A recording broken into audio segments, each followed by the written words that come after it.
तो दोस्तों जो फाइट हमें कल के एपिसोड में दिखानी चाहिए थी वांग की और रेड बटरफ्लाई की, उसे डोंगवा वाले ने अगले हफ्ते के लिए शिफ्ट कर दिया। तो वो फाइट हमें अगले हफ्ते की दिखाई जाएगी। उसी का हम यहाँ पर प्रीव्यू को एक्सप्लेन करने वाले हैं, जो कि बड़ा ही इंटरेस्टिंग होगा। तो जैसा कि हमने अभी तक के देखा हुआ था, वांग इमॉर्टल रेल्म के अंदर पहुंच चुका था। वहाँ पर वो अकेला नहीं था, उसके साथ और भी कई सारे लोग थे जो सभी अपना अपना ट्रेजर लेने के लिए यहाँ पर आए हुए थे। वांग को इमॉर्टल रेल्म में ढूंढते हुए एक इमॉर्टल स्पिरिट मिल जाती है, जो कि बड़ी कमाल की चीज थी। उसकी मदद से कोई भी अपना कल्टीवेशन में स्पिरिट वगैरह को रिफाइन कर सकता है। तो वांग ने थोड़ा सा बाद के लिए भी बचा लिया था, ताकि वो बाद में जरूरत पड़ने पे उसका इस्तेमाल कर सके। लेकिन वहाँ पर दालवो नाम का एक बंदा आ चुका था, जो वांग को वहाँ से भाग जाने कहता है, क्योंकि ये जगह उसके स्वॉर्ड सेक्ट ने ढूंढी थी। तो यहाँ पर वांग से फाइट करता है और फाइट करते हुए वहाँ पर उसको मार ही डालता है। तो अब प्रीव्यू के हिसाब से दालवो को मारने के बाद वांग को जो के स्टोरेज बैग के अंदर से अलग अलग तरह के पत्थर मिले थे, वांग दोबारा उन्हीं पत्थर को देखना शुरू कर देता है, क्योंकि उनमें से एक जगह पर तो वो जा चुका था, जो कि वही रेगिस्तान वाली जगह थी। इसलिए वांग डिसाइड करता है कि अब वो दूसरी जगह को भी एक्सप्लोर करेगा, ताकि जान सके कि ये स्वॉर्ड सेक्ट वालों ने कहाँ कहाँ का पत्थर कलेक्ट किया है और कहाँ कहाँ से ये जाकर पहले ही आ चुके हैं। तो वांग जब अब यहाँ पर दूसरा पत्थर को टच करता है, तो वो सीधा उस पत्थर वाले वर्ल्ड के अंदर जाकर पहुंच चुका था। वो वर्ल्ड बड़ा ही खतरनाक लग रहा था। वहाँ पर काफी ज्यादा गर्मी होती है, क्योंकि ये पूरा का पूरा वर्ल्ड बिल्कुल लावे से बना हुआ था। हर तरफ एकदम लावा दहक रहा होता है। वांग थोड़ा यहाँ पर आकर घबरा भी जाता है कि अरे यार, यहाँ पर तो सिर्फ लावा ही लावा है, यहाँ पर ऐसा क्या हो सकता है। जो स्वॉर्ड सेक्ट वालों ने यहाँ का भी पत्थर कलेक्ट करके यहाँ का पोर्टल बनाया है। वांग जैसे ही वहाँ से जाने वाला होता है, वो सोचता है कि नहीं, ऐसा भी तो हो सकता है ना कि जो जगह जितनी ज्यादा खतरनाक हो, वहाँ पर उतना ही कमाल का ट्रेजर मिल सकता है। तो मुझे ऐसे यहाँ से नहीं जाना चाहिए, मैं इस जगह को और अच्छे से एक्सप्लोर करता हूँ। क्या पता मुझे यहाँ पर बहुत ही चीज मिल जाए जिसके बारे में मैंने सोचा तक ना हो। लेकिन वांग को वहाँ पर क्या मिलेगा ये तो अभी प्रीव्यू में नहीं दिखाया गया। इसके बाद प्रीव्यू के अगले सीन में हम रेड बटरफ्लाई को देखते हैं, जो सीधा का सीधा यहाँ पर वांग से फाइट करने के लिए आ चुकी थी। अब इनके बीच ऐसा क्या हुआ जिस वजह से इन दोनों की फाइट छिड़ गई, वो तो अभी हमें नहीं बताया जाता। और हो सकता है कि एपिसोड के लास्ट में जो एक अटैक वांग को लग रहा था, वो किसी और का नहीं बल्कि रेड बटरफ्लाई का ही हो। वो वहाँ पर वांग से फाइट करने के लिए आई होगी। तो इस वजह से यहाँ पर वांग की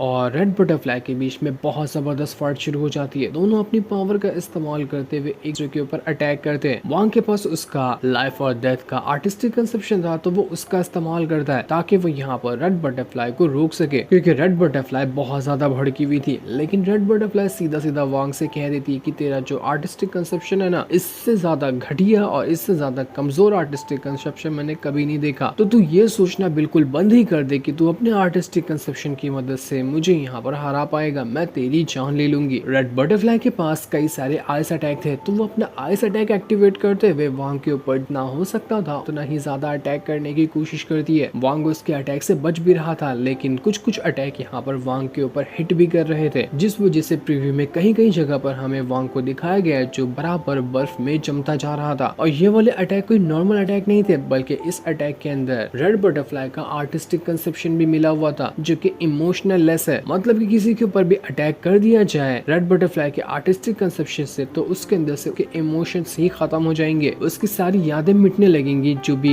इंसान जो उसके करीब है वो उन्हें बुलाने लग जाएगा। इसी वजह से प्रीव्यू के अगले सीन में हमने देखा था कि वांग को वहाँ पर ली मुवान भी दिखाई दी थी, लेकिन हर चीज वहाँ पर ठंडी पड़ने लग जाती है, क्योंकि रेड बटरफ्लाई के जो आर्टिस्टिक कंसेप्शन का उसको अटैक लगा था, वो अटैक यहाँ पर वांग के अंदर से ली मुवान की यादें भी मिटाने की कोशिश कर रहा था। वांग कहता है कि नहीं, ऐसा नहीं हो सकता, मैं अपनी यादें नहीं मिटा सकता, ऐसा हुआ तो बहुत बड़ी गड़बड़ हो जाएगी। तो वो यहाँ पर कोशिश करता है कि वो रेड बटरफ्लाई के इन अटैक को यहाँ पर रोक सके, लेकिन इसे रोकना कोई बच्चों का खेल बिल्कुल नहीं था। वो अटैक बहुत ज्यादा जबरदस्त है। प्रीव्यू में तो नहीं बताया गया कि यहाँ पर वांग किस तरह से रेड बटरफ्लाई के अटैक को रोकेगा, या फिर वो अच्छा खासा रेड बटरफ्लाई के अटैक से इंजर्ड हो जाएगा। ये चीज हमें डायरेक्ट ऑफिशियल एपिसोड में ही पता चलेगी। इसके बाद हम किसी जगह का सीन देखते हैं जहाँ पर दो बंदे आए हुए थे। वो बंदे देखने में तो बिल्कुल स्वॉर्ड सेट के ही लग रहे थे, जहाँ का दालियो था। वो दोनों एक जगह पर आने के बाद वहाँ पर कुछ ढूंढने लग जाते हैं। उस जगह पर वांग पहले से ही मौजूद था, तो उसकी नजर जैसे इन दोनों बंदों के ऊपर पड़ती है, तो वो अपने आप को पहले छुपा लेता है, ताकि जान सके कि असल में ये लोग यहाँ पर क्यों आए और इनका यहाँ पर आने का इंटेंशन क्या है। वांग वहीं पर छुप कर उन दोनों की बातें सुनने लग जाता है। वो दोनों बंदे जो थे वो वहाँ पर कह रहे थे आपस में बातें करते हुए कि तुम्हें पता है ये जगह को ना हमारे ही एंसेस्टर ने ढूंढा था। आज से करीब हजारों साल पहले जब हमारा स्वॉर्ड सेक्ट बना भी नहीं था, तो एक एंसेस्टर हमारे यहाँ पर आए थे। वहाँ पर आने के बाद उन्हें एक बहुत ही ज्यादा सेलेस्टियल बीस्ट की सोल मिली थी। वो सोल इतनी ज्यादा खतरनाक होती है जिसका अंदाजा भी नहीं लगाया जा सकता। अगर कोई उसका इस्तेमाल करे तो उसकी पावर भी काफी ज्यादा बढ़ सकती है। तो हमारे एंसेस्टर ने थोड़ी सी सोल लेकर गए और उन्हीं सोल की मदद से हमारे स्वॉर्ड सेट की स्थापना की। उसके बाद ही से हमारा स्वॉर्ड सेट बढ़ने लगा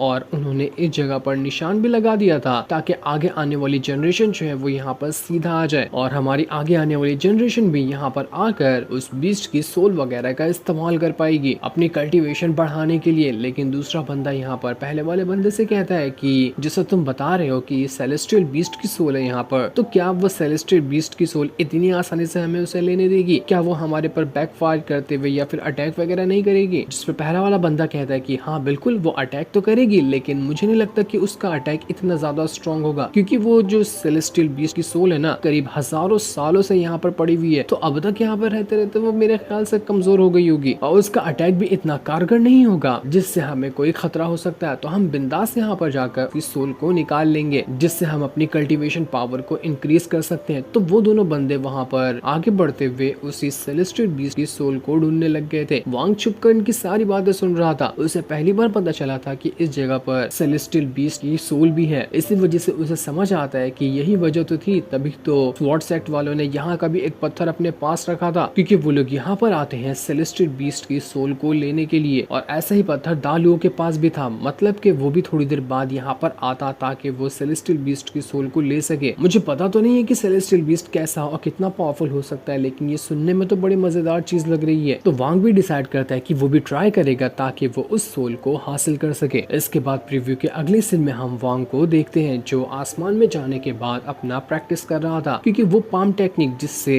इमॉर्टल रेल्म आधा से ज्यादा डिस्ट्रॉय हुआ था, तो वो उसी पाम टेक्निक को सीखने की कोशिश कर रहा होता है, क्योंकि वो टेक्निक उसके दिल में लग चुकी थी कि अरे वाह बहुत कमाल की टेक्निक है, तो जरा मैं इसे ट्राई करके देखता हूँ कि क्या मैं इसे सीख पाता हूँ या नहीं पाता हूँ। वांग ने यहाँ पर काफी कोशिश की थी और बहुत कोशिशों के बाद वो हल्का हल्का वहाँ पर वैस तरह का पाम बनाना शुरुआत में तो पाम कमजोर था, लेकिन जैसे जैसे वांग अपनी मेहनत करते जा रहा था वो पाम बड़ा होते जाता है। और एक टाइम ऐसा भी आता है जब वो पाम बिल्कुल उतना बड़ा हो चुका था जितने बड़े पाम ने यहाँ पर इमॉर्टल रेल्म को डिस्ट्रॉय किया। वांग काफी हद तक उस पाम टेक्निक को सीख जाता है ताकि आगे कभी जरूरत पड़ जाए तो वो उस पाम टेक्निक का इस्तेमाल कर पाए अपने दुश्मनों पर। हालांकि ये पाम टेक्निक अभी उतनी स्ट्रॉन्ग नहीं थी, थोड़ी सी और मेहनत लगेगी तब वो जाकर ज्यादा स्ट्रॉन्ग बनेगी, लेकिन एक बेसिक स्ट्रक्चर तो पाम टेक्निक का वांग ने बनाना सीख ही लिया था। जिसके बाद हम वापस से प्रीव्यू के अगले सीन में उन्हीं दो बंदों को देखते हैं जो सेलेस्टियल बीस्ट की सोल को लेने के लिए आए थे। थोड़ी दूर आने के बाद वो कहते हैं कि अरे वाह हमें यहाँ पर हमारा सबसे मेन वाला खजाना मिल गया, जो कि हो सकता है कि वो बीस्ट की सोल ही होगी। वो लोग जैसे ही यहाँ पर उस सोल को लेने वाले थे कि तभी वहाँ पर वो जो सोल होती है वो उनके ऊपर अटैक करना शुरू कर देती है। इस वजह से उन दोनों की हालत खराब हो चुकी थी। एक बंदा तो ऐसा लग रहा था कि वहाँ पर मर ही गया है, क्योंकि उन सोल ने उसे अपनी तरफ घसीट कर गायब कर दिया था। ये सोल यहाँ पर ये भी पहचान लेती कि यहाँ पर कोई और भी बंदा है जो छुप कर बैठा हुआ है, तो वो सीधा का सीधा वांग के ऊपर भी अटैक करने के लिए चले गए थे। वांग खड़ा होता है और उसके सामने बहुत ही खतरनाक सेलेस्टियल बीस्ट की सोल ने उसके ऊपर अटैक कर दिया था। लेकिन इस अटैक से वांग बच पाएगा या नहीं बच पाएगा ये अभी हमें नहीं बताया जाता, जो कि एपिसोड में ही पता चलेगा और वो संडे को रिलीज होने वाला है। तब तक के लिए थैंक्स फॉर वॉचिंग।